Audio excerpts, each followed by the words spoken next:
Just 2 years ago, in 2024, I was lucky enough to go on the church's first community connections trip to Guatemala with an organization called Dreams and Hopes. This group, its mission is to reduce poverty in Guatemala's Mayan community through education. And they do that by providing scholarships and programming for children of all ages, as well as their parents, at the headquarters in San Juan La Laguna in Guatemala, which is a charming village on the shores of beautiful Lake Atitlan. I had been to Guatemala 2 times before, but this trip was like no other trip I had been on. It was really quite extraordinary. Every morning, we worked with a Mayan family, a professional mason, and other Dreams and Hopes workers to build a smokeless wood-burning stove for that family.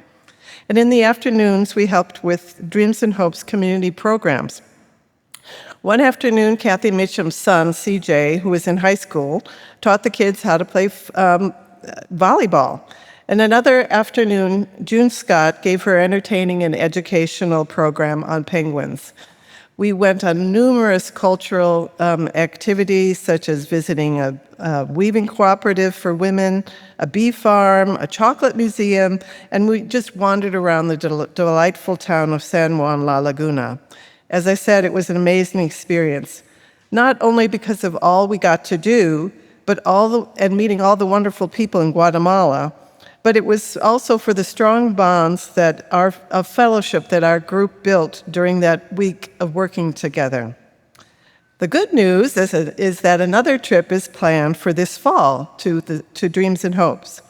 It's going to be October 31st to November 8th, and yes, that means that the group will be there during the Day of the Dead in a Central American community, which will, I'm sure, be an amazing experience. The work we will do will be similar to last year, but also we'll be working on helping build a home as well. There will be an optional pre-trip trip.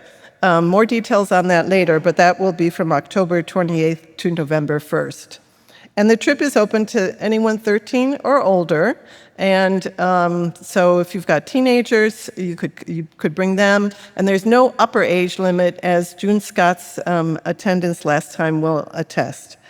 And we're hoping that some of you will be able to join the group this year. Tracy Biancalana, the trip's leader, as well as June Scott and I will be in the gathering space after the meeting to answer any of your questions about the trip.